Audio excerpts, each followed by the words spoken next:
Olá, boa tarde a todas e a todos.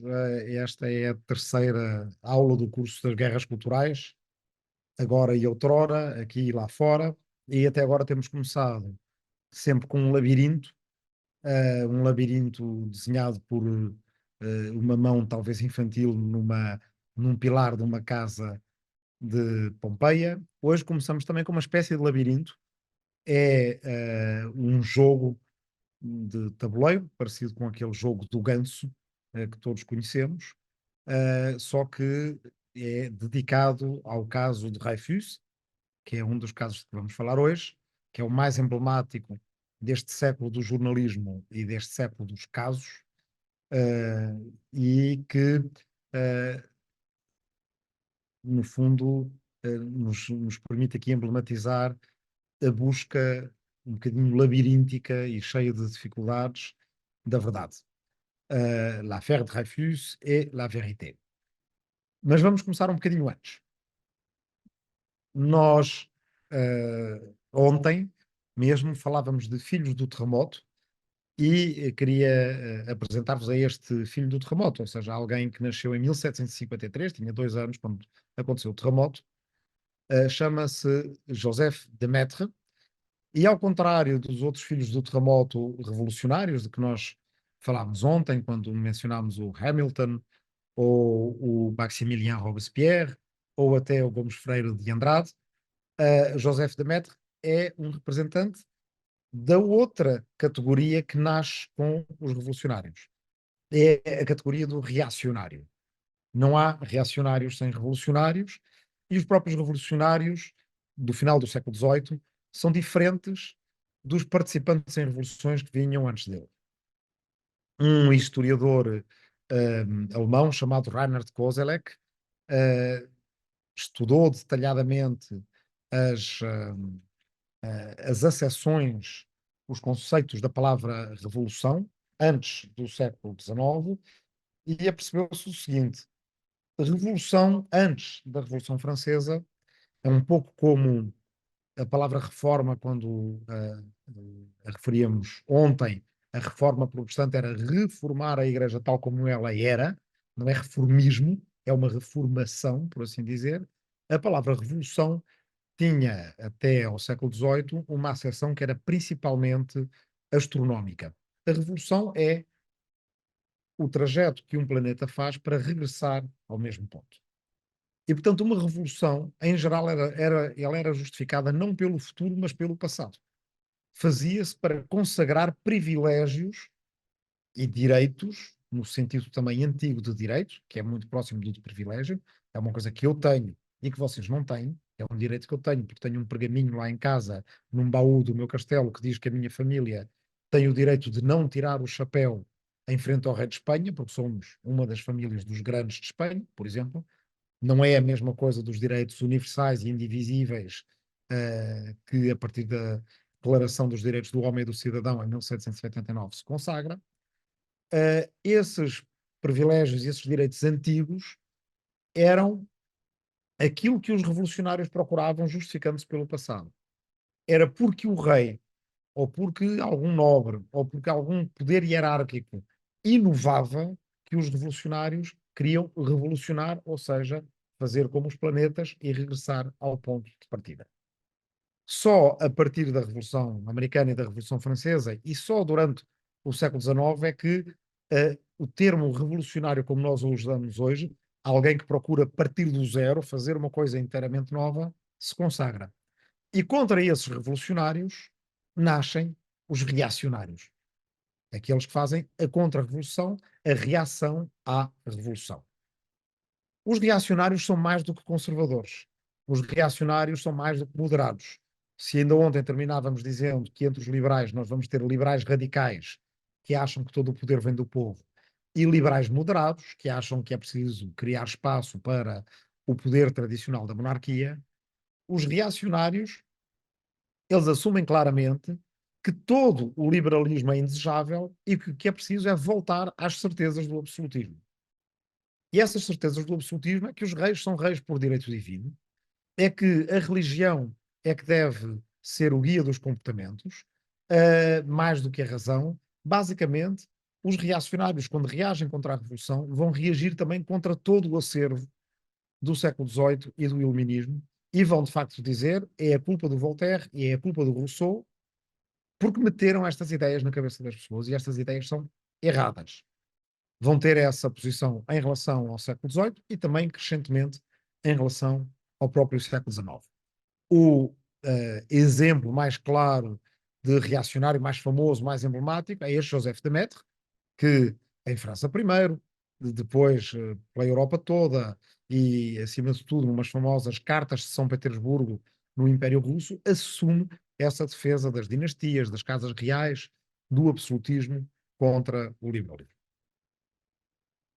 Acima de tudo, essa defesa é feita através de cartas, e cartas que circulam pela Europa sob forma impressa. Portanto, temos aqui mais uma vez a passagem entre formatos a que eu atribuo tanta importância, porque é aí que de facto as ideias começam a viralizar, como nós dizemos hoje em dia. Para mim, como já o sabem, não é tanto o meio que é a mensagem, é os conteúdos que têm facilidade em sobreviver e em migrar de formato para formato que são os mais potentes. Aliás, logo a aula de hoje, quando começa com um jogo de tabuleiro que faz referência ao caso de Dreyfus, dá-nos a dimensão de como esse caso viria a ser tão importante no final deste século que nós vamos percorrer hoje. Portanto, aqui temos cartas de Joseph de Maistre, memórias políticas, correspondência diplomática. Esta ainda é a forma de ação do reacionário no início do século XIX, quando é um intelectual reacionário. Em Portugal, nós tivemos também uma figura que tem esta função do reacionário. É uma figura fascinante de um frade, ali do Convento da Graça, em Lisboa, chamado José Agostinho de Macedo. José Agostinho de Macedo foi um defensor impenitente e trunitoante e inflexível do antigo regime.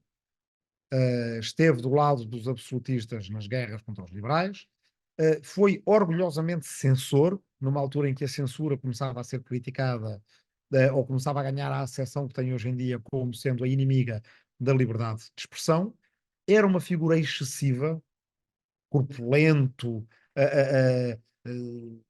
emocional, excessivo nas atitudes, bem conhecida da época e assumido enquanto tal. O José Agostinho Macedo, ele aparece em muitas imagens, é também outra forma de disseminação destas figuras e destas ideias. Estamos numa fase em que os polemistas ou comunicam através de folhetos, ou através das cartas, ou através de publicações periódicas. Ainda não temos exatamente o jornalismo que nós vamos ver à frente, mas estamos em transição do proto-jornalismo que tínhamos no século XVIII com as gazetas, e depois, talvez nas perguntas, se quiserem, falarei um pouco mais o que é que diferencia gazetas de jornais do século XIX. Ahm, e aqui posso mais uma vez remeter para a obra de um historiador, meu colega e amigo, e publicado também na Tinta da China, André Belo, que tem uma tese de mestrado publicada no Instituto das Ciências Sociais sobre a Gazeta de Lisboa, que é a primeira publicação periódica antepassada do nosso jornalismo impresso em Portugal, mas também publicações periódicas que são um bocadinho o equivalente a que hoje seriam as chamadas newsletters, passe o anglicismo, são simplesmente cartas, são boletins, que são enviadas espaço para os seus assinantes e que também asseguram um modo de vida e proventos a quem as escreve. O José Agostinho de Macedo, como eu vos dizia, é uma figura muito colorida de reacionário, é um belíssimo escritor, é um tipo que tem uma linguagem hiperbólica e metafórica que impressiona muito, quer dizer, vê-se pelo título deste jornal, desta publicação periódica dele, não é apenas um jornal no sentido de diário e não de jornal como nós o conhecemos hoje, tem o formato do livro e chama-se A Besta Esfolada. Não faz por menos, a besta é o liberalismo.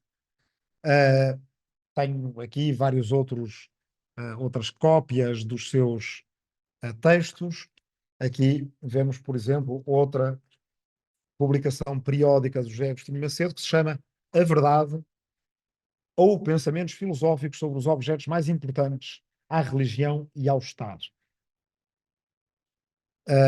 E que também teve muita saída. Estes periódicos depois colecionam-se e encadernam-se em livro. Tem aqui, esperem, deixem-me também mostrar-vos. Tenho aqui vários exemplares. Vou sair aqui um bocadinho do compartilhamento, que é para poderem ver em tela maior aqui a besta esfolada de José Agostinho Macedo, uh, logo com um epígrafe que diz: saem a campo todas as bestas. Outro poema dele chama-se simplesmente Os Burros, ou O Reinado da Sandice. É um ataque ao liberalismo. Queria mostrar-vos também aqui, esta é extraordinária, a outra publicação dele chama-se simplesmente Tripa por uma Vez, livro primeiro e último, Lisboa, na oficina da horrorosa conspiração, ano de 1823. Portanto, uma publicação ou literatura claramente miguelista, portanto anti-liberal, que ele publicou nesta altura. Aqui este é o número primeiro da Besta Esfolada, que eu vos tinha mostrado há pouco. Aqui temos a Besta Esfolada número 2, com o título As Manhas da Besta. Depois começamos a ter, a partir do número 5 da Besta Esfolada, pequenos apontamentos que são chamados de coices. Então, o coice primeiro do José Agostinho Macedo, a que segue um coice segundo, coice terceiro e por aí afora, e estou aqui à procura de alguns dos insultos dele, que são, em geral, muito bons.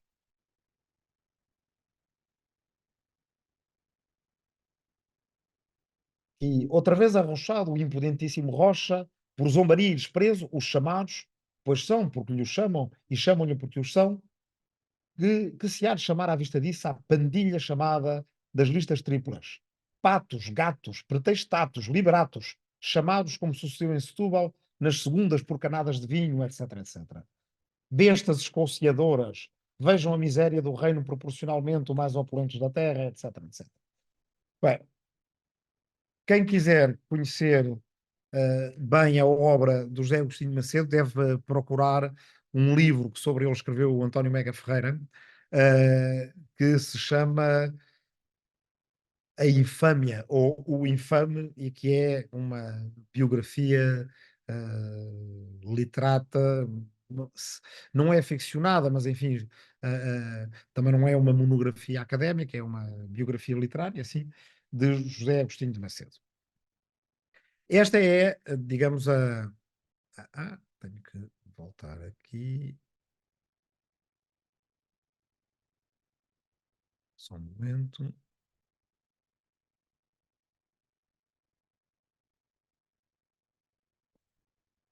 Ah, espera aí. Um momento, voltar a procurar o PowerPoint. Aqui está ele.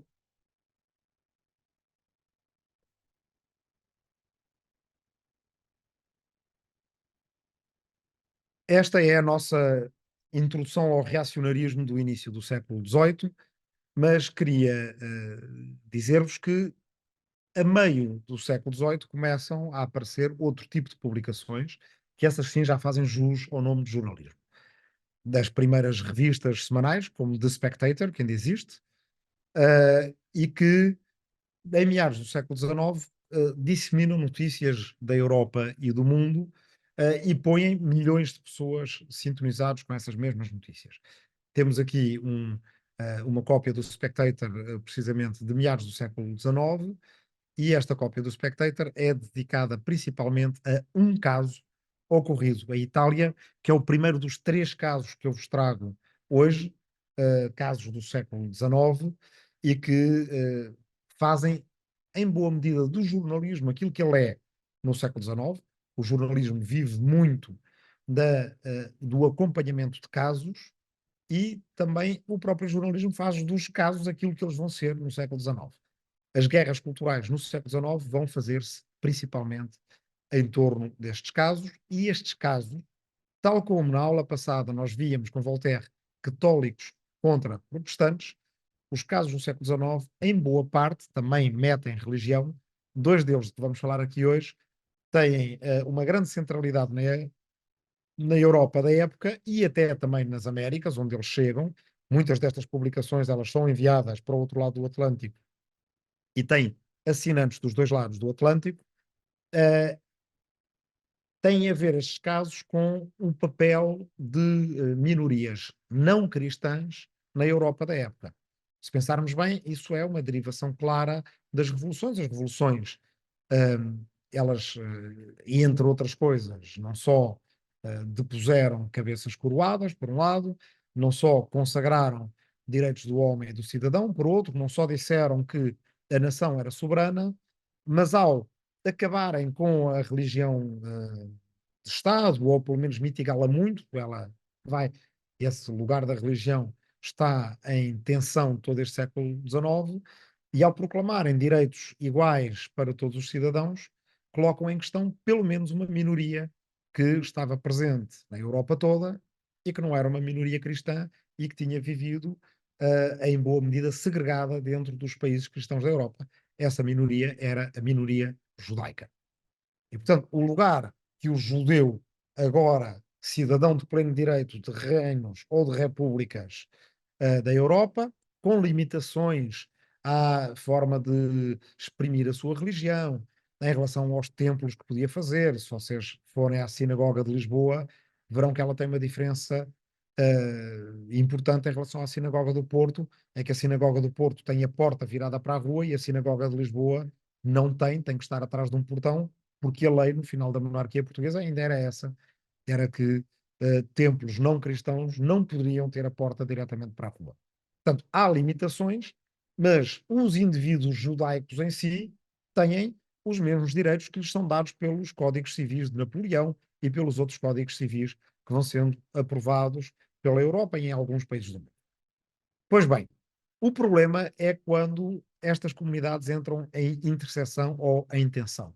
E esse é o caso do jovem padre que vemos aqui nesta imagem, italiano, que se chamava Edgardo Mortara, e que não nasceu cristão, mas sim judeu. O pequeno Edgardo Mortara vivia numa família judaica, o seu pai, a sua mãe, os seus irmãos, e com uma jovem criada católica. Uma moça de 17 anos, que um dia, vendo o menino muito doente e tendo medo que ele morresse, decidiu batizá-lo. Ela não era padre, não tinha condições para batizar ninguém a não ser in extremis. Ela achou que essa era uma situação que estava a ocorrer. Na sua ingenuidade e na sua crença, procurou salvar a alma do menino, não tendo em conta que o menino era um menino judeu, de uma família judia, e mais à frente, afinal o menino não morreu, sobreviveu, ela disse também inocentemente a pessoas que ela conhecia que tinha feito aquele ato. Aquele ato não era um ato simples, é um sacramento da Igreja Católica Apostólica Romana e é um sacramento que tem consequências. A partir do momento em que ela disse que tinha batizado o menino, Edgardo,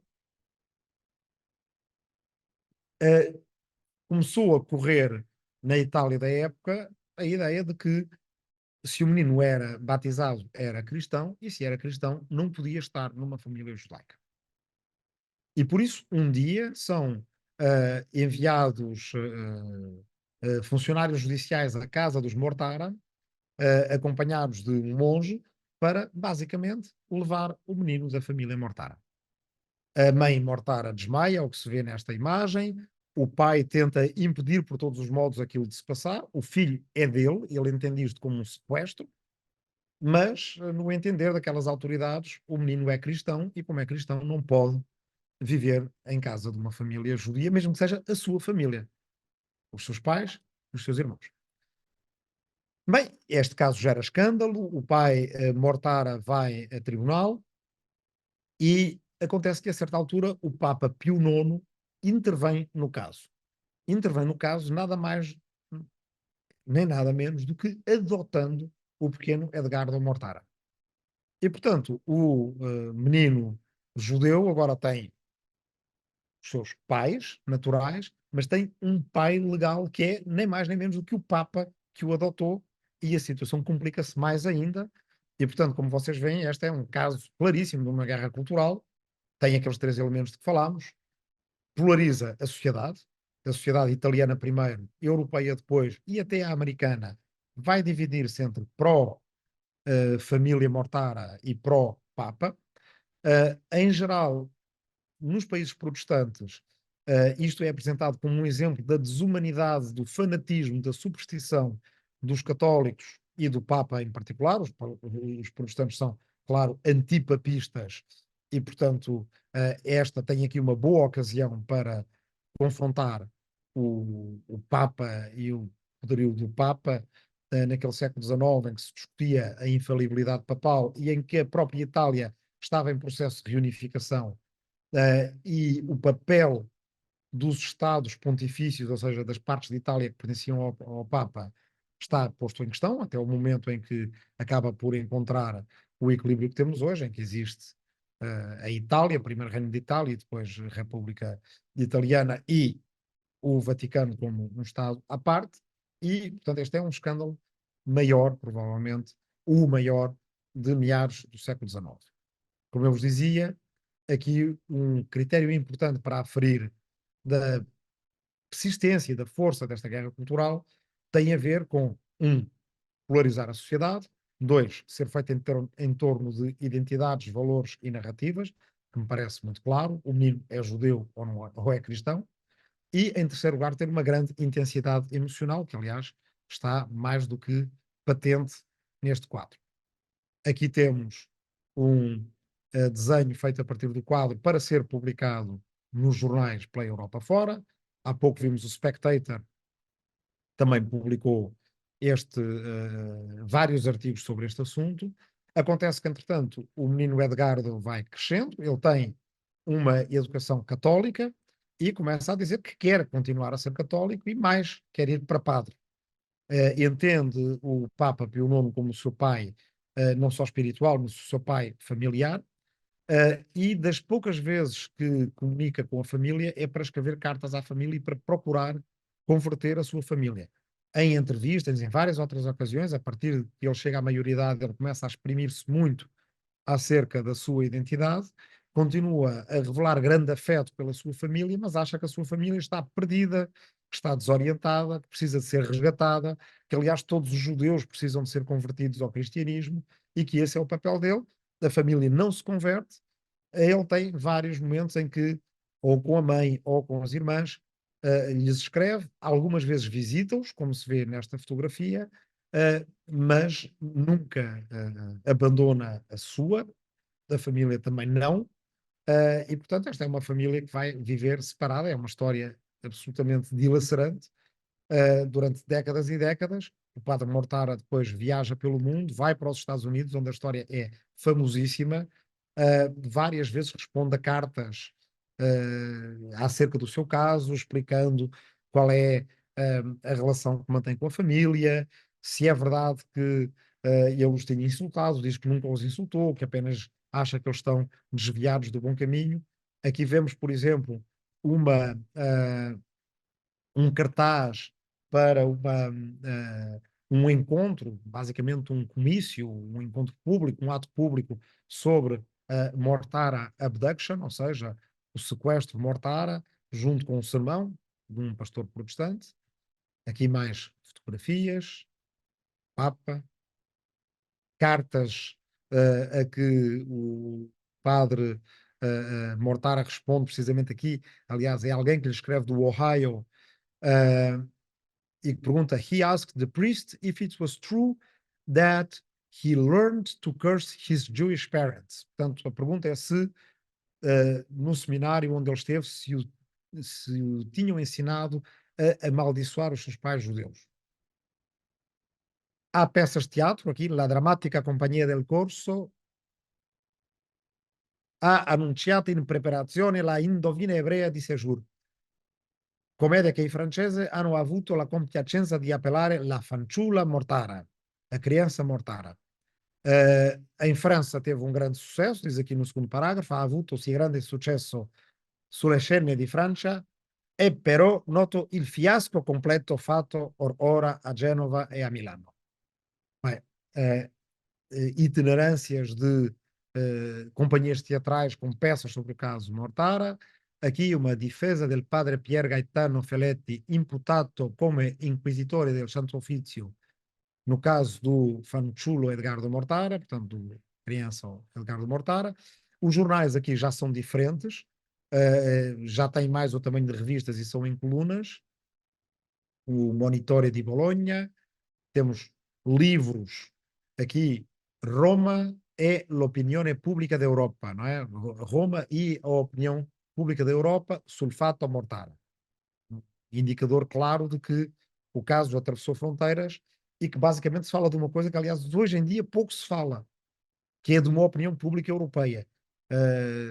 Há muitos projetos e até alguns milhões gastos pelas instituições europeias à procura de criar uma opinião pública europeia. No século XIX partia-se do princípio que já havia uma opinião pública europeia, e portanto num século de nacionalismo, no entanto, é clara esta referência à opinião pública europeia. Aparece em vários momentos, quer dizer, vocês, por exemplo, primeira frase do Manifesto Comunista, um espectro ronda o quê? Não é a Prússia, não é a França, não é qualquer outra nação, é um espectro ronda a Europa. Mortara or the Pope and his Inquisitors, a drama together with choice poems. La famiglia ebrea, drama in 4 atti ed un prologo, tanto com o comissário pontifício, a família Mortara, etc. e por aí afora. E aqui já passamos para outro caso, mas para fechar o caso Mortara, como vocês veem, é um caso multiplataformas. Nós hoje em dia diríamos multimédia. Ele passa do palco do teatro para folhetos, para quadros, para imagens, para jornais, para cartas manuscritas, etc. Bem, segundo caso de que vos queria falar hoje, eu vou tratá-lo muito mais a correr do que aquilo que ele mereceria, porque vos quero ainda falar de um caso nacional e mais desconhecido, e então aconselho-vos para quem quiser ouvir também de minha voz uma narração sobre o caso de Dreyfus, que é aquele que vamos falar agora. Vão encontrar isso no Agora, Agora e Mais Agora, tanto no livro como no podcast. O caso de Dreyfus foi, sem dúvida, o maior da Europa do século XIX, tanto que em França, a certa altura, já nem é preciso chamar-lhe l'affaire de Dreyfus, é só l'affaire, é o caso de que toda a gente fala, ou então mesmo à francesa, l'affaire. Como eu contava no podcast Agora, Agora e Mais Agora, começou no caixote do lixo e a partir daí foi sempre a descer. O caso começou porque os serviços secretos do exército francês, das Forças Armadas Francesas, que tinham o título apenas de secção de estatística, mas eram os serviços secretos, tinham uma espiã em casa do adido militar alemão em Paris. Essa espiã era a mulher da limpeza, que recolhia às vezes os papéis que o adido militar tinha no lixo, onde encontrou uma vez um papel rasgado, que era basicamente o envio de algumas matérias, algumas informações que o adido militar poderia considerar interessantes sobre armas e manobras francesas. Basicamente, alguém estava a vender segredos militares franceses ao adido militar alemão. O adido militar alemão também, quer dizer, algumas destas informações na verdade eram públicas, poderia encontrá-las, mas a possibilidade de que houvesse um espião na tropa francesa a comunicar com o adido militar alemão é suficientemente forte. Depois acham-se também outras cartas do adido militar alemão para um adido italiano, que era aparentemente seu amante, e em que havia referências a um a um sacana, a um traidor que enviaria as cartas, portanto, que enviaria informações. Isto levou eh, o exército francês ainda a convencer-se mais de que tinha um espião. Fazendo uma busca mais ou menos entre quem é que poderia ser um espião, rapidamente chegam à conclusão que havia um tipo de que desconfiavam bastante, que era um jovem prodígio, muito aplicado, muito bom trabalhador, e portanto isso era razão para se desconfiar dele, muito inteligente, mais uma razão para se desconfiar dele. Tinha fortuna familiar e, no entanto, estava a servir no exército em vez de viver das rendas, mais uma razão para se desconfiar dele.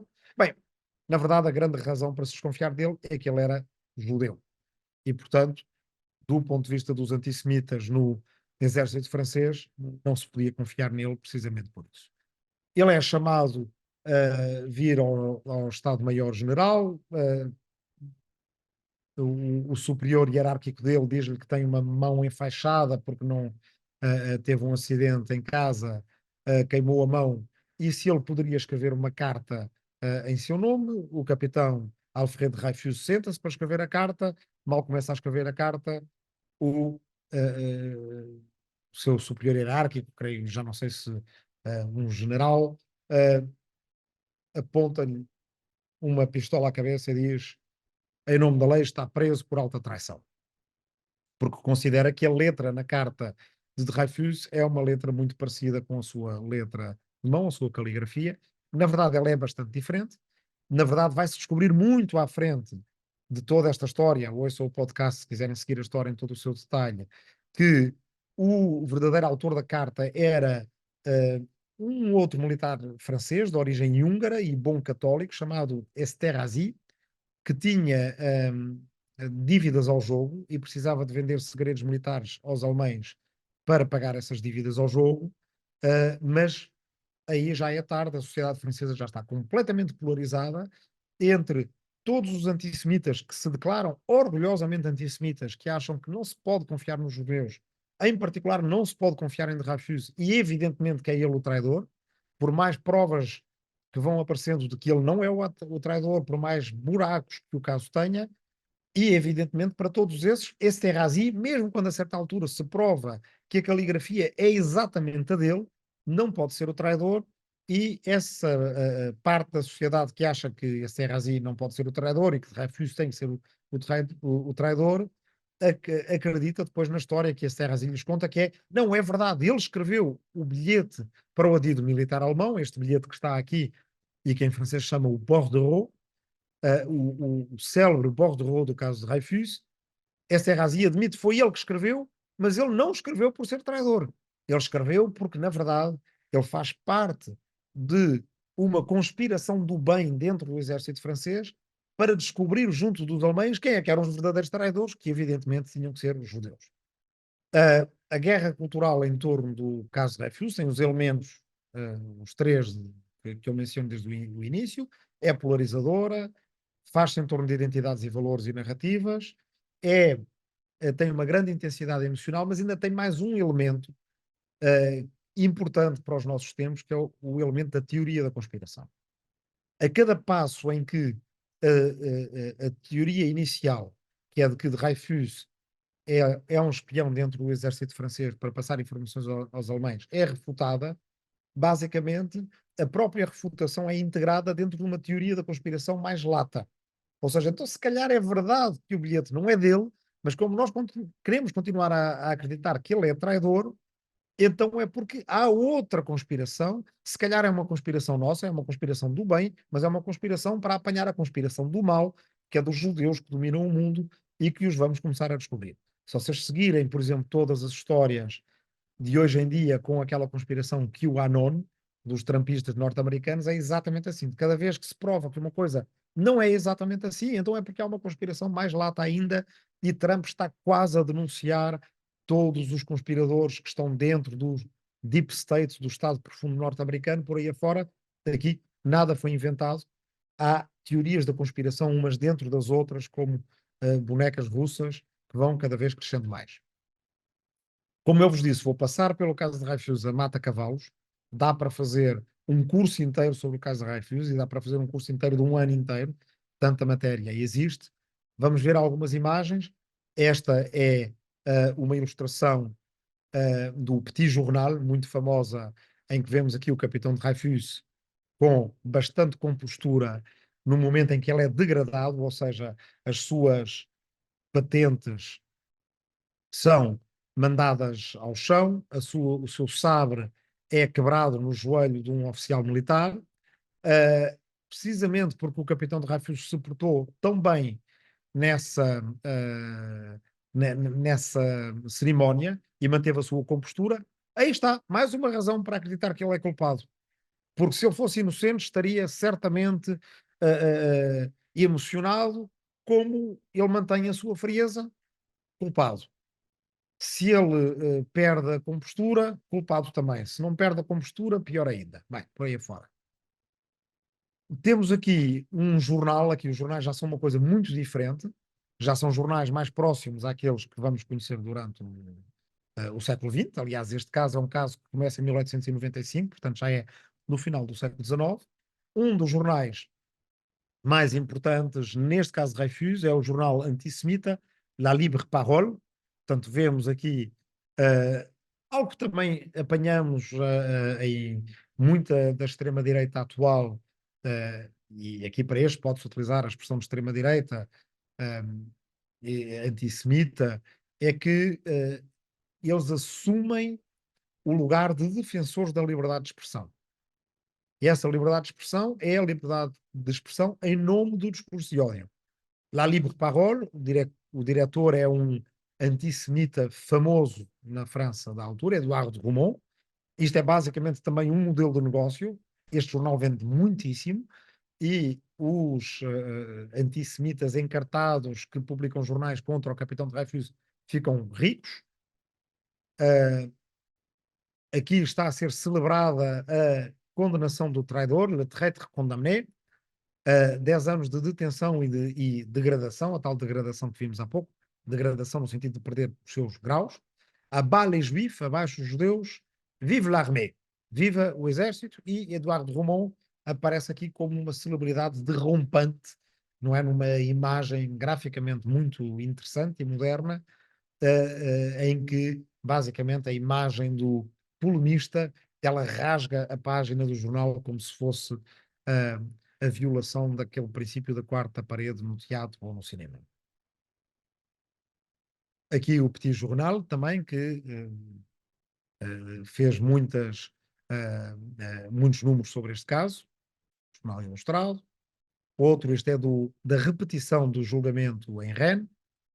Le Placard anti-juif, portanto um folheto anti-judeu. E, se calhar, aquele que é o mais famoso, a mais famosa menção a este caso, que quem vai a Paris pode comprar nos Bouquinistes, ali à beira do Sena, reproduções deste jornal, L'Aurore, é a Aurora, um jornal republicano, no qual Émile Zola publica o seu famoso J'accuse, carta ao Presidente da República. Na verdade, não era este o título que a carta tinha, mas como a certa altura há vários parágrafos que começam por j'accuse, ou seja, acuso, acuso, acuso, o diretor do jornal tem a ideia de pôr esse j'accuse no título. Vende-se também muito bem. Os jovens Dreyfusards, em geral republicanos e socialistas, e membros da Liga dos Direitos do Homem, que é fundada na altura contra as ligas patrióticas anti-Dreyfusard, vendem-no por toda a Paris e por toda a França, e fica, e então também, claro, o Zola já era famoso. Na verdade, o Zola trouxe a sua fama ao caso de Dreyfus, um pouco como o Voltaire trazia ao caso Calas, de que a gente falou ontem, mas até a ideia do Jacques tinha sido inventada por um outro autor e polemista, o anarquista judeu Bernard Lazare, foi o primeiro Dreyfusard, mas era muito menos conhecido do que Zola. Nós hoje em dia temos a ideia de que os defensores do Dreyfus conseguiram expor o erro judiciário e a conspiração judiciária, e que saíram a ganhar. É um bocadinho a nossa ideia a partir do futuro de que a verdade vem sempre ao de cima e os justos ganham sempre. Na verdade, Zola morreu antes daqueles que acusavam Dreyfus. Na verdade, Dreyfus ele foi perdoado mas nunca foi, naquele momento, reconhecido o erro judiciário, portanto, foi um perdão em relação ao crime que ele supostamente tinha cometido. Os próprios Dreyfusard também se polarizam, dividem-se em dois, Dreyfusard e Dreyfusian, ou seja, alguns que achavam que o pobre de Dreyfus merecia era descansar e, portanto, deveria aceitar o perdão, e aqueles que são mais radicais e que consideram que o caso só termina quando se conseguir provar, quando a República Francesa admitir que todo o caso foi inventado. Bem, temos outros jornais da época, aqui temos o próprio capitão de Dreyfus na Ilha do Diabo, onde esteve muitos anos em reclusão. Mais Spectator, mas eu agora quero falar-vos do caso Calmon. Ali por volta do ano 1900, portanto estamos a chegar à viragem do século, ah, vivia no Porto uma família brasileira, creio que oriunda da Bahia, que era a família do cônsul do Brasil no Porto. Ah, essa família tinha uma filha chamada Rosa, Rosa Calmon, que vivia com o pai e com a mãe, e que, a partir de certa altura, começou a demonstrar vontade de seguir a vida religiosa. O pai e a mãe não queriam que ela seguisse a vida religiosa, em particular o pai. Aliás, essa era uma polémica grande, tanto em Portugal como noutros países.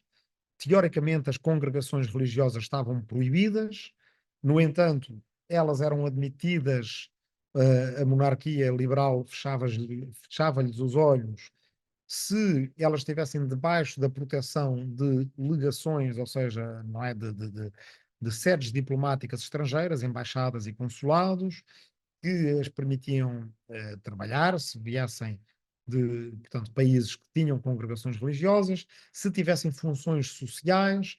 Portanto, havia assim algumas exceções, alguns buracos na lei que permitia a congregações religiosas, tanto masculinas como femininas, subsistir.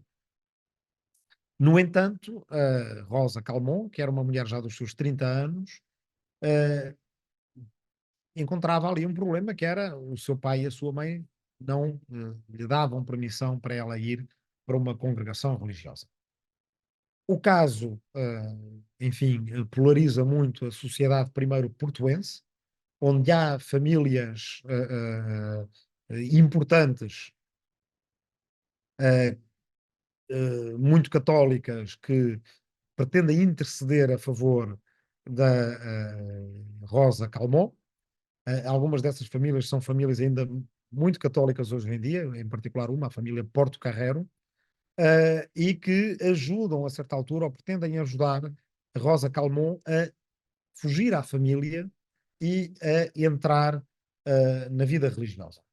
Isso passa-se num dia, num domingo, em que a família vai à missa na Igreja da Trindade no Porto, e a certa altura, quando estão para abandonar a missa, a pobre Rosa agarra-se ao gradeamento lateral da igreja, há um grande tumulto, o pai começa a tentar arrancá-la ao gradeamento lateral da igreja, há um jornalista do Diário da Tarde que passa e que ajuda o pai diz que lhe estão a sequestrar a filha, que lhe estão a raptar a filha, embora, quer dizer, é a própria filha que quer ficar, conseguem enfiá-la à força na charrete da família e levá-la, e isto, quer dizer, leva a que a sociedade portuense, primeiro, e a sociedade portuguesa em geral, se divida completamente entre pró-pai Calmon e pró-filha Calmon.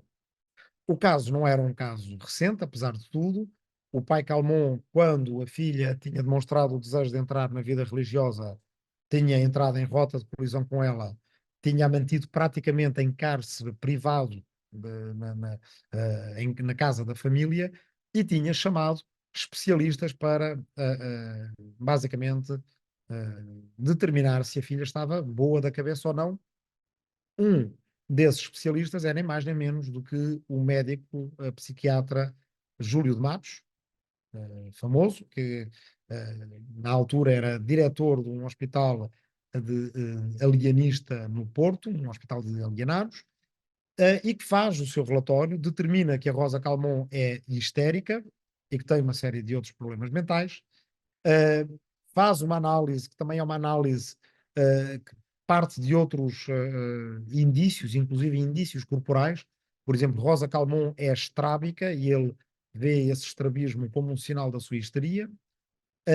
Contrariamente à prática médica e àquilo até que os médicos, no próprio século XIX, declaram como sendo um princípio sacrossanto do exercício da profissão, ainda hoje, o segredo médico, Júlio de Matos publica, após o escândalo da Igreja da Trindade, o seu relatório, publica o seu relatório com, digamos, declarações abonatórias de grande parte dos psiquiatras da Europa da altura, dos mais famosos, Lombroso e por aí afora, e basicamente fica daí de um lado a opinião que é que Rosa Calmon está doida e não pode ir para um convento porque não está na posse da sua faculdade. Os médicos dividem-se, há outros médicos que acham que ela está na posse das suas faculdades, há uma segunda perícia médico-legal, em que também, mais uma vez, os médicos se dividem, uns concordam com o Júlio de Matos, outros não concordam. Há manifestações, há pancadaria, manifestações com grandes multidões, não consigo averiguar se é com centenas ou milhares de pessoas. A própria Rosa Calmon, pobre, quer dizer, é basicamente omitida da história. Basicamente a questão é a questão de Calmon e não a questão Rosa Calmon. Há perguntas parlamentares, há cartas enviadas ao cônsul em Lisboa. Aí temos uma das poucas cartas que é escrita pelo punho da própria Rosa Calmon contando a sua história. Basta procurarem na internet por caso Rosa Calmon e vão encontrar dois textos de duas historiadoras portuguesas, e creio que ambas publicadas pela Tinta da China, mas juro que é coincidência. A Rita Garnel, que tem um texto. Ah, Rita Garnel não é da casa, ok. Mas é amiga de gente da casa, então por isso é que eu me equivoco. Ela tem um texto extraordinário sobre o lado como a profissão médica basicamente omite completamente a vontade da própria Rosa, uma mulher de 30 anos. Há também um texto da Isabel Correia da Silva, que tem agora a sua biografia do Bonifácio de Andrada, e que também encontram facilmente se procurarem na internet por caso Calmon ou Rosa Calmon. Estes dois artigos leem-se rapidamente e são muito esclarecedores sobre o caso e basicamente a gente lê e fica boquiaberto com a dimensão que isto tomou, até ao momento em que, novamente, a família Calmon vai a tribunal. Segundo o Código Civil português, não é possível manter uma, mesmo uma mulher, mesmo com os direitos diminuídos das mulheres, uma mulher de mais de 18 anos em cárcere privado. No entanto, o cônsul do Brasil no Porto alega que, enquanto funcionário diplomático, ele não tem que obedecer à lei portuguesa de agora, ou seja, de 1900. Ele tem que obedecer à lei do seu país de origem, ou seja, a lei brasileira, que por acaso é a lei portuguesa de 1603, porque o Brasil ainda não tinha um Código Civil e a lei vigente para estes casos era nem mais nem menos do que as ordenações filipinas, as ordenações do reino de 1603, do tempo dos Filipes, e segundo as ordenações filipinas, uma mulher, ainda que adulta, mas desde que não seja casada, está sob a autoridade paterna. E, portanto, essa era a lei vigente no Brasil, não em Portugal, mas ele, sendo cônsul do Brasil, ganha o caso em tribunal e é admitido que ele é que tem o direito de, enfim, determinar se a sua filha pode seguir a vida religiosa ou não. O caso acaba por terminar com o Itamaraty chamando o cônsul do Porto de volta ao Brasil, a família volta ao Brasil, perde-se de vista o caso, encerra-se o caso, mas o caso é extraordinariamente interessante porque temos os reacionários, conservadores e clericais a quererem que a vontade da mulher seja respeitada, a vontade livre da mulher seja respeitada, e temos os progressistas anticlericais, o próprio Partido Progressista no Parlamento, os cientistas, a profissão médica e muitos outros a declararem a certa altura que eh, o direito do pai de determinar a vida da filha é um direito animal, isto no bom sentido, porque praticamente visceral e não pode ser negado. A filha não pode ser arrancada ao pai. E, portanto, se calhar temos aqui mais um elemento. As guerras culturais não só são polarizadoras, não só se fazem em torno de identidades, valores e narrativas, não só têm grande intensidade emocional, mas como víamos há pouco com o caso de Dreyfus, elas podem envolver teorias da conspiração e envolvem, às vezes, inversões de posições em relação às posições típicas dos campos políticos, quando, em face das peripécias do caso, é mais ou menos conveniente tomar uma determinada posição. Portanto, para aqueles que atacavam o de Dreyfus por traição, era mau, era péssimo, era um crime de lesa pátria escrever bilhetes com informações para o adido militar alemão, quando se prova que esse bilhete é de Esterhazy e não de Dreyfus, então nesse caso é bom, é patriótico, é a mais alta das missões enviar um bilhete ao adido militar alemão, porque certamente é para denunciar os malandros dos judeus. Aqui também é a mesma coisa, basicamente de um momento para o outro, se fosse para sair do convento, claro que os clericais, católicos, reacionários, ultramontanos portugueses seriam contra a vontade independente da mulher, mas também os progressistas, pró-científicos, eh, que em geral seriam pela vontade livre da mulher, aqui todos estão pela vontade do pai determinar o seu destino. Vamos ver aqui mais alguns elementos do caso Calmon. Eu vou-vos ler um bocadinho, porque tenho aqui à minha frente desta publicação periódica Brasil-Portugal, e que diz o seguinte: basicamente é uma descrição de uma guerra cultural em termos. Eu não sei se consigo aumentar, não, não consigo. Oi, desculpem, não consigo aumentar a imagem. Seria bom se eu conseguisse aumentar. Onde é que estamos? Estou aqui, tenho para trás, tentar aumentar, não consigo. Bem, mas vou-vos ler. Nada que mais comprometa uma causa do que os excessos cometidos, tanto do lado dos que a defendem, como do lado dos que a atacam.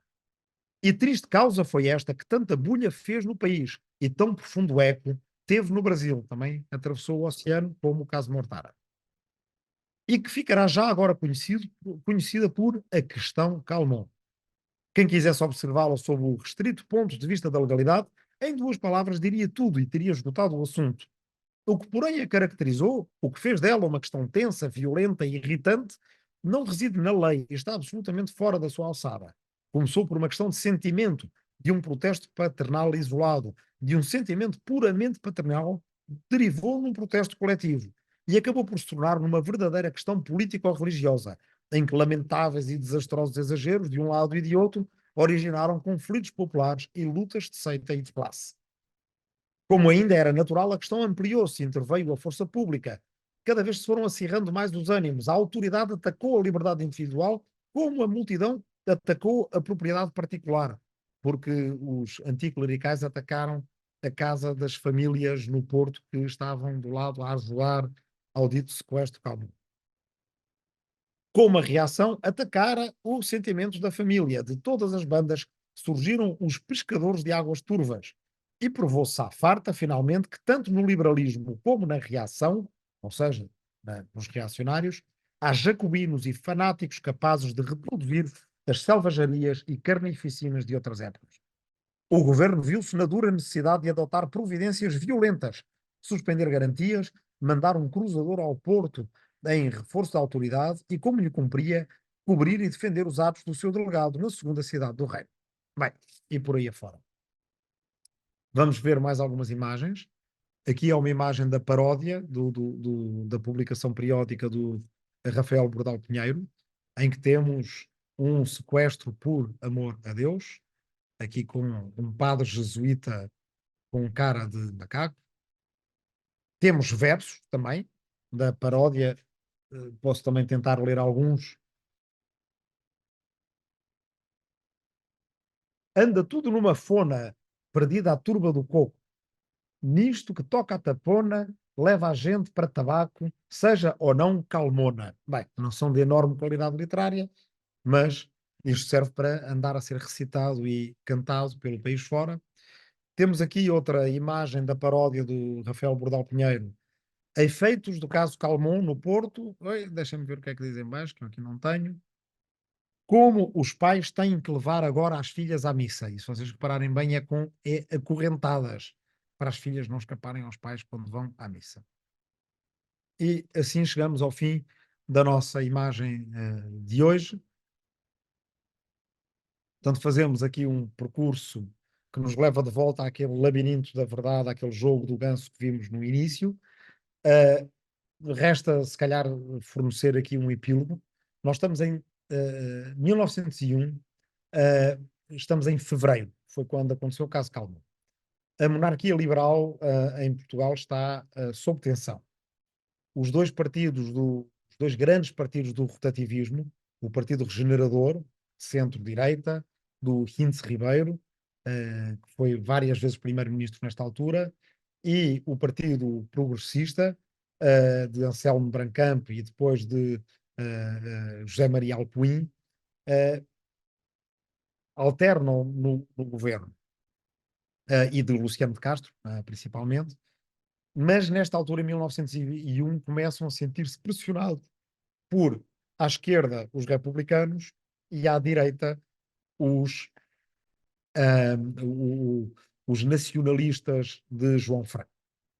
E, sob essa pressão, quando chega ao verão deste ano, 1901, entendem-se para fazer uma reforma da lei eleitoral, em que basicamente os círculos eleitorais são redesenhados de maneira a impedir que os republicanos sejam eleitos e que os franquistas sejam eleitos.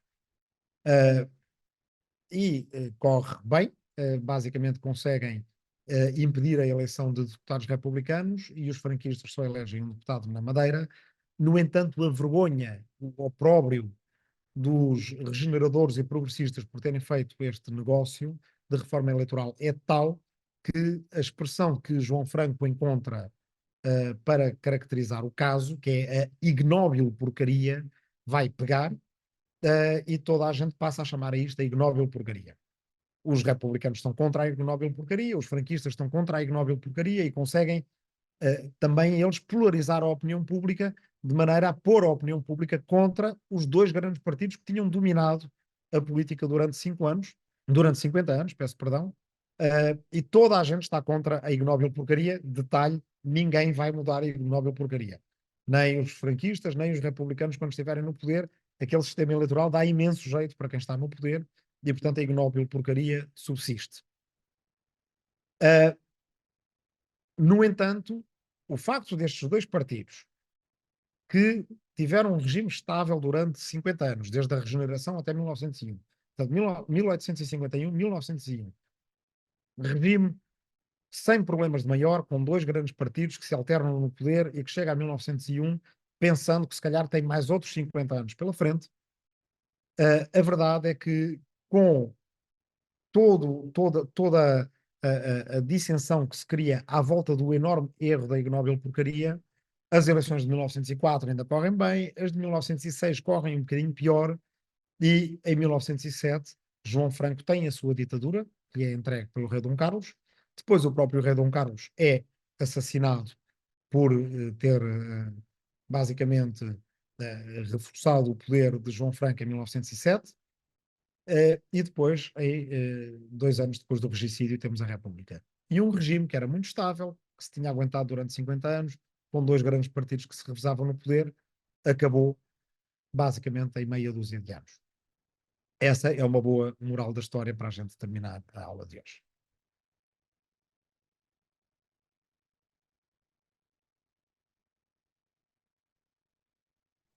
Obrigado, Rui.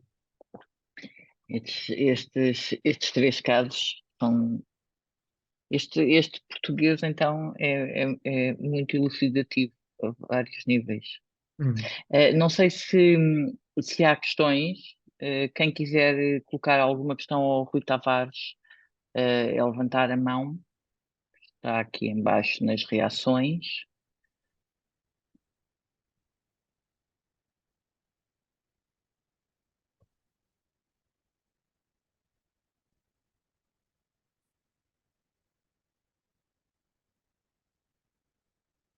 Olá, Daniel.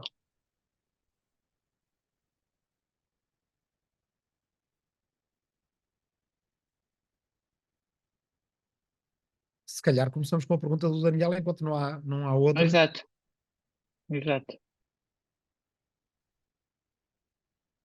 Ok. Boa tarde a todos. Mas eu não sei se me estão a ouvir. Estamos. Ok. Então, pronto, eu posso começar. Vou tentar ser muito rápido. Primeiro, agradecer mais esta excelente sessão do Rui. Eu queria, se calhar, voltar atrás, mas para. Se calhar, eu acho que tem muito a ver com isto, que é o seguinte. Gostava de voltar a uma intervenção do Rui, que eu acho que é muito apropriada, que é sobre o lugar da história. Como é que se faz história, não é? Que eu penso que tem a ver com isto, que é estarmos, termos um bocado a ideia de que a história está sempre a ser nova, sempre a ser feita de mutações e transformações, sendo que quando aprendemos história, a história também é feita de permanências, não é? De persistências. E é esse lado da história que eu queria agora aqui também reforçar, porque acho que tem muito a ver com a questão das guerras culturais, que é o seguinte. Eh, Aproveitando também esta partilha que está sendo feita não só pelo Rui, mas também por outros colegas no curso, de leituras e de partilha de leituras e de como é que é dizer, de gostos, de interpretações que têm a ver, por exemplo, eu iria falar de duas leituras que gostava de partilhar, para além da que já partilhei do Queijo e dos Vermes, que é, por um lado, um texto do Arno Mayer, que se chama A Força da Tradição, a Persistência do Antirregime. É um livro já com algum tempo, mas eu penso que ainda continua atual. É um livro que também destaca, de certa maneira, a força que continuam a ter os aristocratas durante o período da Revolução Industrial e posteriormente o período da Revolução Francesa, consoante os contextos. Esse livro penso que continua atual e tem a ver com o que o Rui está a tentar chamar a atenção com o lugar das guerras culturais, que é uma certa persistência de certos traços, de certas narrativas. Portanto, esse livro penso que vem ao encontro disso. E, por outro lado, um livro que se chama A Invenção da Tradição, que é um livro do Eric Hobsbawm e do Terence Ranger, que também chama a atenção para a persistência de certas, do interesse na tradição em certas festividades, em certas festividades, festas que são relançadas, supostamente que têm origem no passado medieval, por exemplo, mas que são coisas novas, não é? E por outro lado, também gostava de destacar uma fala de um professor nosso, que era o António Espanha, que falava muito nas suas aulas, isto é uma lembrança um bocado difusa, de como certos discursos dominantes eram depois substituídos por outros discursos que estavam antes na sombra. Então, penso que isto também, as guerras culturais têm, de certa maneira, vão-nos relembrando isso, porque um discurso que antes estava dominante, nomeadamente no caso de Dreyfus, que primeiro, quem primeiro predomina é o discurso contra o de Dreyfus, não é? E depois nós vemos como a pouco e pouco, com a força do Zola e dos republicanos socialistas, como conseguem fazer valer depois o discurso a favor do Dreyfus, neste caso. Mas podemos ter outros casos. Também gostaria de chamar a atenção para um outro caso que também foi muito célebre, que é o criado também relacionado com as teorias da conspiração, que é os protocolos de Sábios de Sião, que vai ser, que também tem a ver com o antissemitismo e que é estudado por vários autores, nomeadamente pelo Carlo Ginzburg, que tem o livro do Queijo dos Germes, mas depois vai também estudar este caso e, e acho que me fico por aqui porque já para não me alongar mais. Obrigado, Daniel. Passamos ao João Ferreira Dias. João tem que ligar o seu microfone. Espero, penso que já me conseguem ouvir. Sim, Sim. obrigado. Boa tarde. Queria agradecer esta sessão ao Rui Tavares, de quem sou um particular apreciador. Este tema das guerras culturais diz muito, porque é um tema que eu estudo desde 2021 e sobre o qual escrevo. Embora eu trabalhe sobre a atualidade, estas histórias, estes acontecimentos que mostram as ramificações e as raízes do processo são muito interessantes. E queria só fazer uma pergunta se tem a mesma perspectiva que eu de que a revolta da Maria da Fonte, portanto, como caso português, seria de facto um dos primórdios, e, para além deste que falou, da Rosa Camões, das nossas grandes guerras culturais, o facto de haver uma grande oposição por causa de com uma consciência de que enterrar os corpos nas igrejas, no espaço das igrejas, tinha problemas para a saúde pública, e a oposição que daí adveio popular, se não é de facto um fenómeno já de uma guerra cultural, embora nós, como foi referido na outra sessão, lembro-me sempre do Arthur Danto, que dizia que nós fazemos alinhamentos retrospectivos, não é? Chamar guerras culturais a fenómenos a partir de padrões e conceitos do presente. Mas, em todo caso, era esta ideia que gostaria de colocar à sua consideração. Obrigado. Obrigada. Teresa, quer colocar a sua questão? Sim, obrigada uma vez mais. Era voltar um bocadinho ao século anterior, porque o professor falou da questão do Malagrida e da questão na altura do terremoto haver a posição se era uma questão da religião, era uma questão de naturalismo. Fez-me lembrar, quando falou hoje da questão da teoria da conspiração, também me lembrei, por causa da affaire Dreyfus, lembrei-me da questão da propaganda anti-jesuíta, na altura, quando o Dom Manuel foi atacado, quando tinha visitado a amante, foi atacado, e depois o Marquês de Pombal insistia que tinha sido culpa dos jesuítas, e nunca realmente houve prova de que tivessem sido os jesuítas, mas o facto é que eu acho interessante o uso político, porque como o Marquês de Pombal escreveu o livro dos jesuítas e a Europa inteira estava realmente a tentar extinguir a sociedade dos jesuítas, e realmente este episódio corresponde às 3 categorias de que falou. Portanto, polarizou a sociedade europeia em torno de identidades particulares, uma grande intensidade emocional, mais a teoria da conspiração. Portanto, dá a impressão de que a única coisa que realmente mudou no século XIX talvez tenha sido a rapidez, por causa dos jornais e da alteração dos média, porque na altura também havia cartas e havia a disseminação dessa propaganda anti-jesuíta. Era só para fazer a comparação, porque o caso de Dreyfus e o que tinha dito ontem sobre o Malagrida fez-me lembrar esta outra questão em Portugal, que foi para mim muito importante, porque quando os jesuítas foram todos expulsos de Portugal, os jesuítas eram também os grandes cientistas, especialmente astrónomos da altura, e quando o Marquês de Pombal quis fazer a reforma da Universidade de Coimbra, não tinha ninguém para dar aulas, porque ninguém que fosse jesuíta, ninguém que fosse associado com os jesuítas, ninguém que tivesse amigos jesuítas podia ensinar na universidade, e portanto Portugal teve que contratar professores estrangeiros para conseguir ocupar as posições que os jesuítas não puderam por causa desta questão toda. Portanto, obrigada. Obrigada. Rui. Obrigado, obrigado ao Daniel pelas sugestões de leitura, porque eu acho que são todas muito adequadas ao que estamos aqui a falar, e basicamente aquilo que o Daniel enfatizou é muito justo.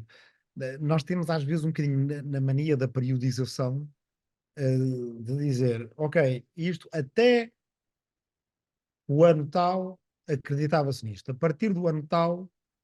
O António Espanha, que ele citou, às vezes tinha um bocadinho aquela expressão, há aqui um clique e passa-se a achar uma coisa diferente. E há um sentido para essa simplificação da periodização, mas também não nos podemos nunca esquecer que algumas ideias permanecem muito para lá do tempo em que nós achamos que elas são naturais. Sei lá, não vemos caça às bruxas hoje em dia. E acredita-se muito menos em bruxas do que se acreditou no passado. mas no meu livro do terremoto eu tenho um capítulo sobre um acontecimento da vida de boa parte das pessoas que está aqui nesta aula. Bastava estar vivo em Portugal nos anos 80, quando uma bruxa vidente ali de perto de Cascais disse que ia haver um grande terremoto em Lisboa e o pessoal saiu de Lisboa. Saiu de Lisboa com engarrafamentos.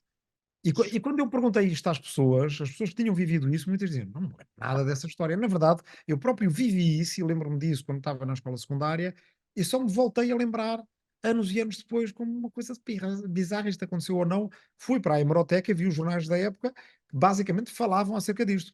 Nasceu pelas rádios piratas, disseminou-se pelo jornal tal e qual, e basicamente as pessoas, muitas delas deram de frosques e as que não tinham ido embora e que ficaram, relatam uma cidade vazia, e depois as que voltaram diziam: não, não, a gente nunca teve medo do terremoto, mas apeteceu-nos ir aquele fim de semana para os engarrafamentos, levar o cão e o gato e colchões para dormir ao relento e por aí fora. Isto aconteceu. Claro que uma das razões porque a gente faz a autocensura destas memórias é porque não é suposto no século XX as pessoas andarem a acreditar nestas coisas.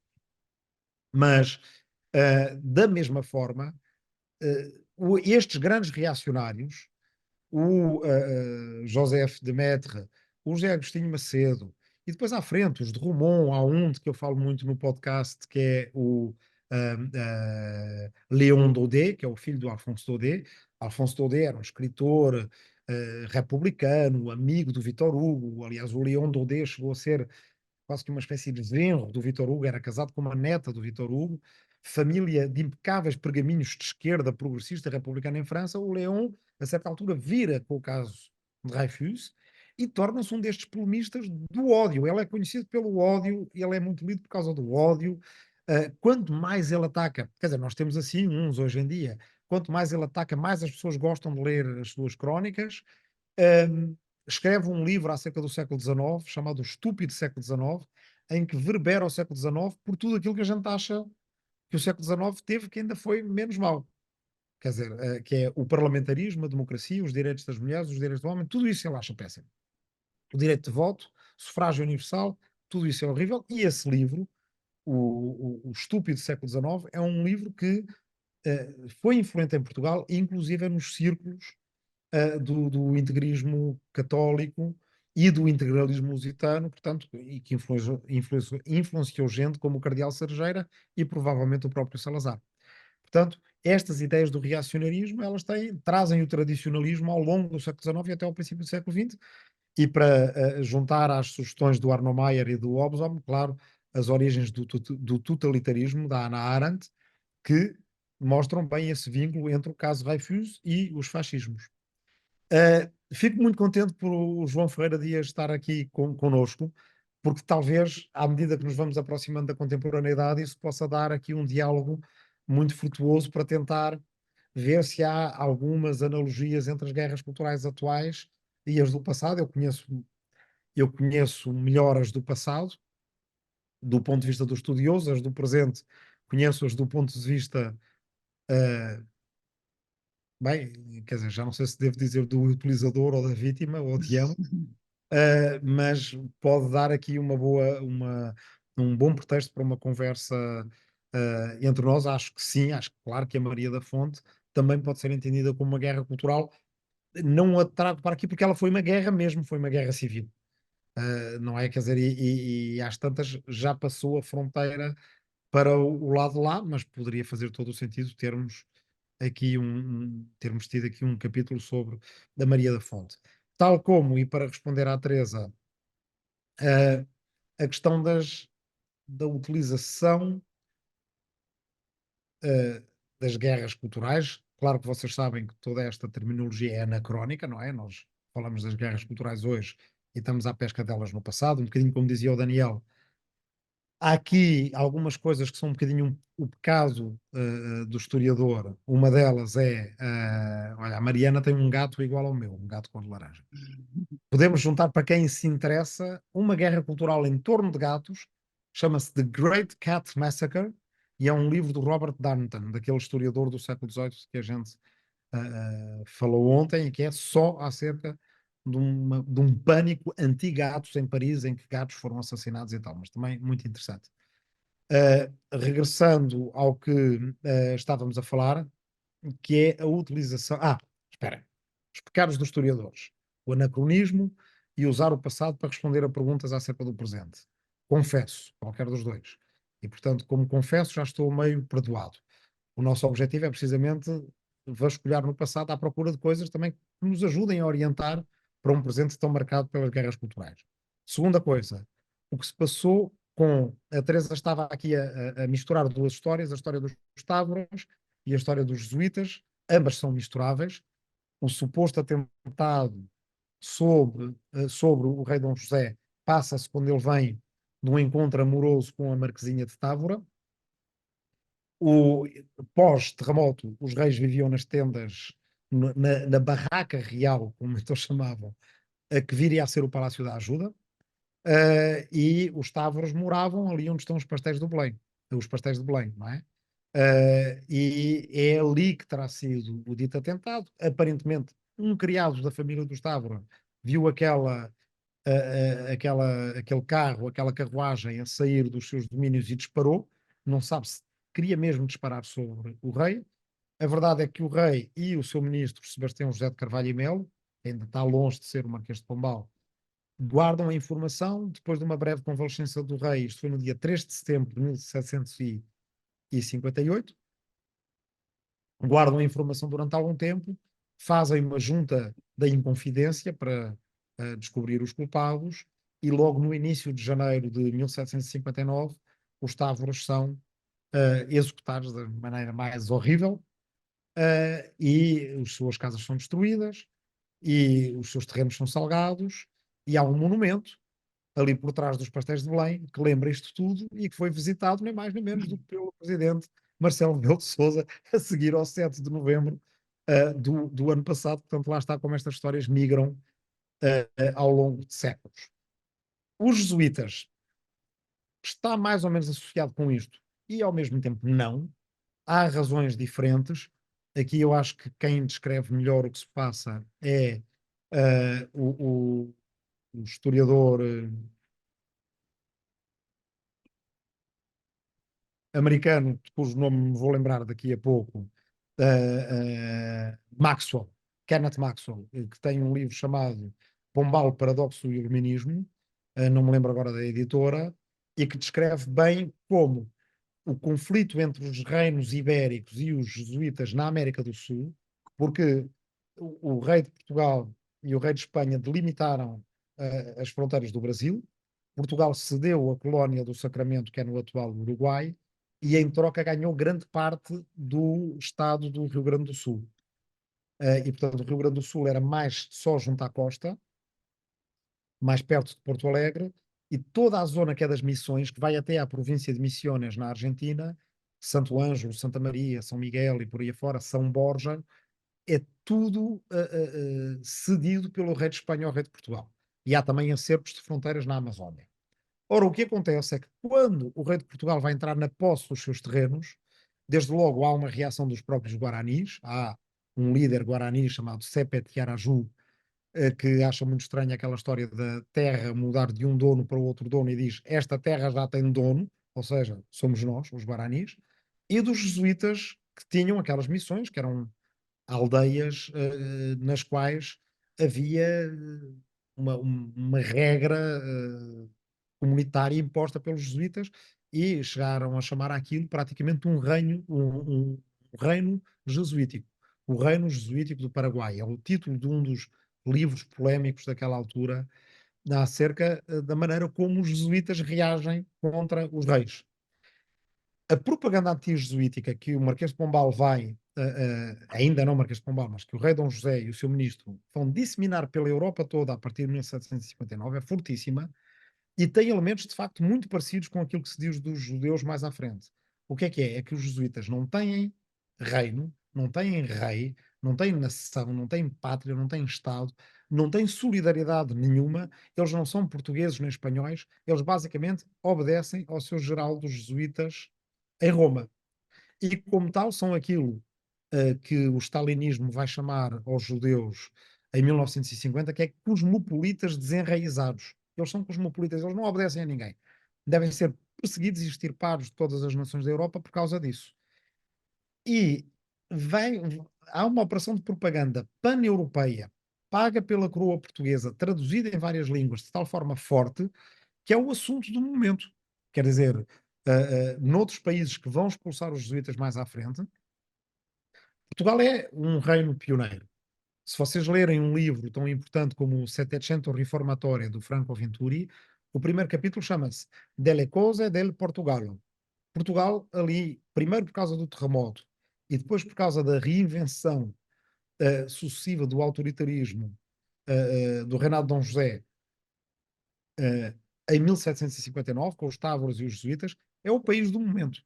Eu acho que não fomos tanto o país do momento, depois, durante muito tempo, toda a gente fala de Portugal, e para quem está interessado em ler acerca disso, há o livrinho da coleção Portugal, uma retrospectiva, da Tinta da China, sobre o ano de 1759, que foi escrito pela Catarina Madeira Santos e por mim. E pronto. Obrigado, Rui. Hélder, quer colocar a sua questão? Também tenho aqui outra questão, mais duas questões no chat, mas se calhar coloca a sua primeiro. Ok, olá, boa tarde. Obrigado mais uma vez. Rapidamente, porque o Rui falou, quando estava a falar do Maître, da ideia de reação com as ideias erradas, e a minha dúvida é se, nesse início, a reação, ou quem começa a escrever ou a falar sobre isso, tenta manter alguma racionalidade apenas certo versus errado, com argumentação, ou se começa logo a associar o errado ao perigoso e a sair dessa razão para a parte mais emocional, usar mais a emoção. Quer dizer, se isso é logo imediato ou se há ainda alguma tentativa de racionalidade. Rui, tenho aqui uma pergunta. Deixa-me ver onde é que ela está. Pois não sei onde é que ela está. Está ótimo. Não sei onde é que ela está. Onde é que está a pergunta? Espera aí.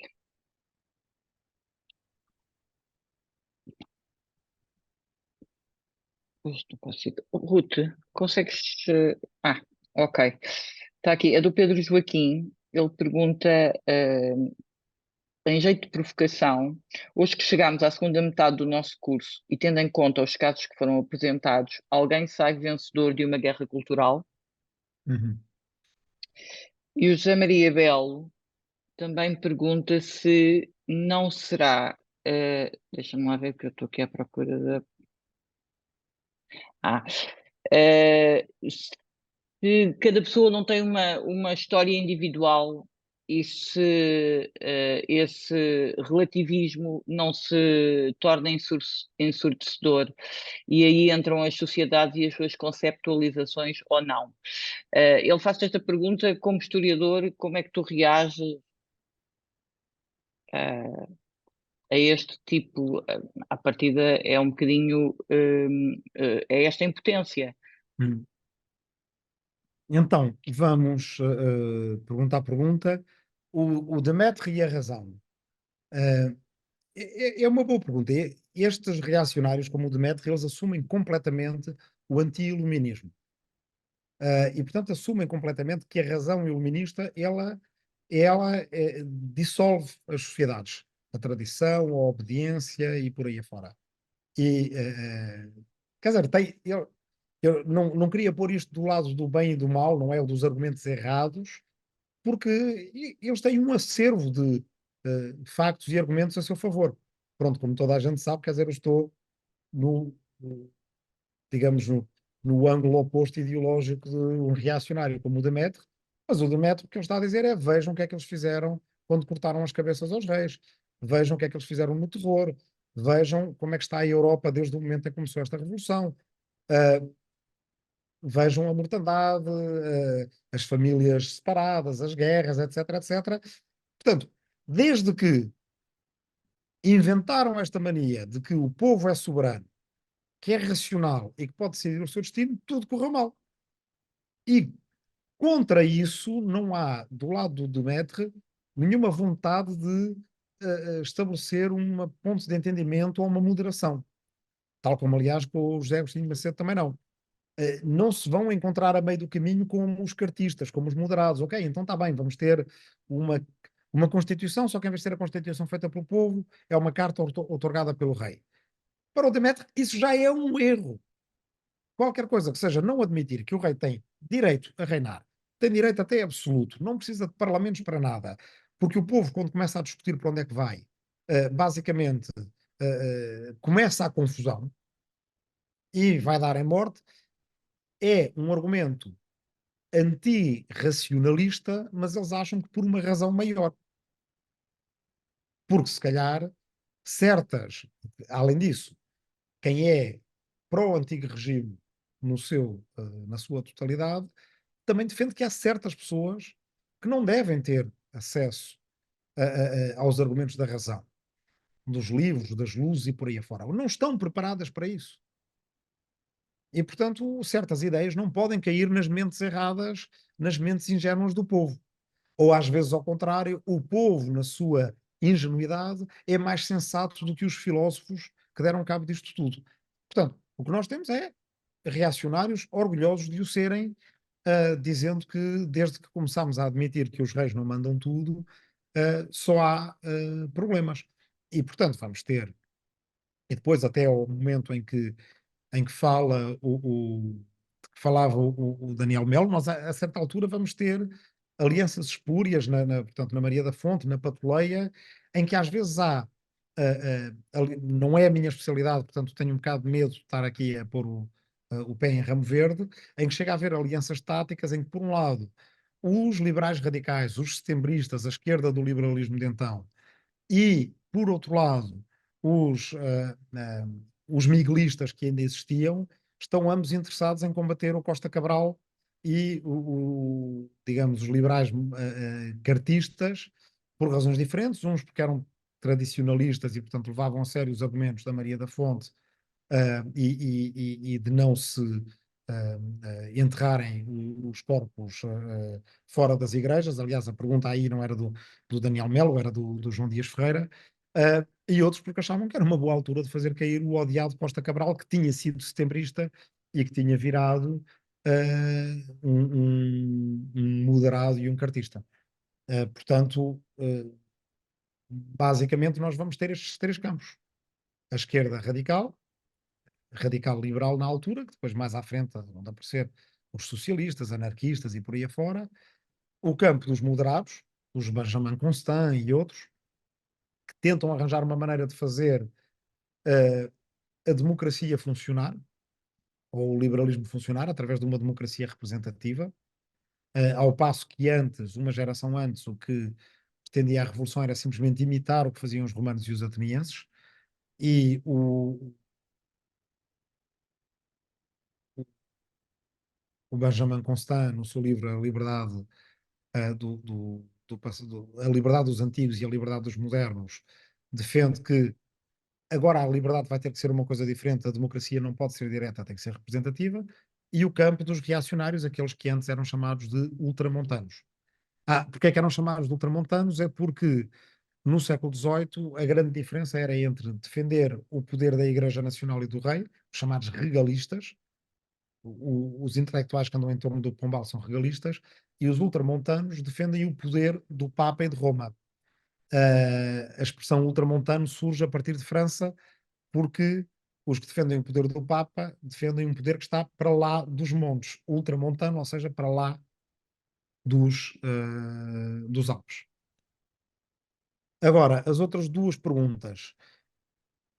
A do Pedro Joaquim é tão boa que eu não consigo responder-lhe agora, ou se fosse tentar responder, eu acho que iria acabar por dizer uma data de banalidades. Se alguém sai vencedor de uma guerra cultural,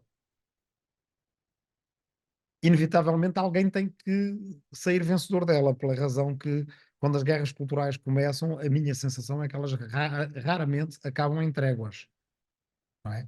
Agora, os vencedores imediatos podem não ser os vencedores futuros. No caso de Dreyfus, os anti-Dreyfusards nascem vencedores no imediato, mas depois, ao longo da história, quem nós a quem nós fazemos justiça hoje em dia, aqueles que estão no panteão são os Zolás, não é? Quer dizer, são os de Dreyfusard. Mas é uma pergunta muito boa que eu acho que devíamos todos refletir nela e pensar nela à medida que nos aproximamos da atualidade, porque é, confessemos aqui entre nós, para a atualidade que nos interessa. É como se diz na internet, não é? Esta pergunta é para um amigo, não é? Pronto. O relativismo. Uh, é assim, campos diferentes vão se assumindo relativistas e antirrelativistas ao longo das guerras culturais. Vocês lembrem-se, por exemplo, que quem estava mais à direita em 2001, 2002 era antirrelativista, no quadro da luta contra a Al-Qaeda e da guerra do Iraque e não sei o quê. Hoje em dia chovem acusações à esquerda de ser arrogante por não admitir que cada um possa ter a sua verdade. E vemos a extrema-direita a admitir que, basicamente, eu tenho a minha verdade, outros terão a sua, vamos ver quem é que tem mais poder para impor a sua. A acusação de relativismo é ela própria muitas vezes relativa no quadro das controvérsias políticas. E não se me oferece por agora dizer mais nada, se calhar também reservo aqui um bocadinho para refletir acerca deste assunto e trazer para a próxima aula. E agora temos, se calhar, uma última pergunta. Temos uma última pergunta, ainda temos uma pergunta no chat do José Manuel Godinho, que te pergunta como é que foi a recepção do caso Dreyfus em Portugal, se esteve em linha com o que se passou em França. Eu também tenho uma pergunta, porque se calhar estava distraída, mas não sei bem o que é que aconteceu à Rosa Calmon, como é que acabou a história da Rosa Calmon, se ficou encarcerada o resto da vida, se matou, enfim, não sei. E vou passar a palavra à Mariana Correia, que vai ter a última pergunta. Não sei se me conseguem ouvir agora. Conseguimos. Ok. Não é uma pergunta, é só uma nota que eu não resisto a fazer, porque por coincidência hoje calhou. Peço desculpa, a minha gata é demasiado participativa. Hoje, por coincidência, calhou estar a acompanhar o canal da Assembleia da República e como eu trabalho no Museu Nacional de Etnologia, sou antropóloga e bolseira lá, e sou bolseira e trabalho com eles, eu queria só dar os meus parabéns ao Rui pelo seu discurso hoje e pelo toquezinho do Museu Nacional de Etnologia que achei bastante interessante. Era só isso. Obrigada. Então, caso de Dreyfus em Portugal, já é a terceira vez que vou remeter para o André Bel, que é um querido amigo e que é um grande historiador, e que tem gente que o conhece, e publicado pela Tinta da China, tem gente que o conhece bem aqui na nossa aula. Ele fez a tese de licenciatura, o trabalho final de licenciatura dele sobre o caso de Dreyfus em Portugal. Claro que foi muito seguido, como foi em todo o mundo, mas eu não conheço os detalhes. Portanto, posso perguntar ao André, ou até pode ser uma boa, olha, uma boa dica se houver gente interessada em seguir um próximo curso para se fazer aqui uma aula sobre o caso de Dreyfus em Portugal, porque eu creio que ele ainda terá as transcrições dos jornais que ele foi lendo sobre o assunto e tal. Agora, para a Bárbara, a Rosa Calmon voltou para o Brasil, mas eu não sei o que é que aconteceu depois. Okay. Sei que a família foi chamada para o Brasil. Vi que há várias referências em arquivos do Itamaraty a uma família Calmon diplomática mais para a frente, é uma família da Bahia, creio eu, mas já não relacionados com o caso. Portanto, não sei se ela depois no Brasil conseguiu entrar na vida religiosa ou se continuou a vida toda ali com os pais. O Brasil só vai ter Código Civil, acho que é 1900 e já não sei se é 13 ou se é 17. E, portanto, no Brasil ainda mais razões tinham para aplicar as ordenações filipinas, portanto, se calhar o pai ainda tinha mais poder para a manter em prisão domiciliária. Mas nem no texto da Isabel Correia da Silva, nem no texto da Rita Garnel, se desvenda esse mistério. Portanto, o caso acaba quando a família se vai embora e entra no esquecimento. Em relação à Mariana, de facto é engraçado porque não quero continuar a manter a mesma separação em relação à política partidária de que falei ontem, mas evidentemente que temos aqui um caso de guerra cultural, não é? Motivado pelas opiniões expressas pelo Presidente da República, não é? Em relação a reparações históricas e indemnizações que, basicamente, há umas semanas só se fala nisso, não é? Hoje houve um debate na Assembleia da República acerca disso, e eu aventei a hipótese de, no futuro, um ministro que saia de um daqueles deputados que considera que isto é traição à pátria, que na verdade está a usar o caso para polarizar em torno dele, como tipicamente numa guerra cultural, um dia que queira fazer uns negócios com Angola ou com outro país qualquer em que acho que os negócios são importantes, é capaz de dizer que, epá, o que é que eles querem? Umas coisas do acervo do Museu de Etnologia que a gente nunca viu e que não saem lá do depósito, e aí se calhar acham, de um momento para o outro, como as guerras culturais têm tendência a ter posições que se invertem e que, por como a luta é polarizadora, a certa altura, se o outro lado vai para o polo oposto, nós temos que ir para o polo original. Basicamente, eles vão achar que isso não tem problema nenhum, só que depois terão que dizer, mas isto não é reparação nenhuma. Não é reparação, é um convênio, não sei quê, para facilitar umas coisas, desde que não lhe chamem reparação, está tudo bem.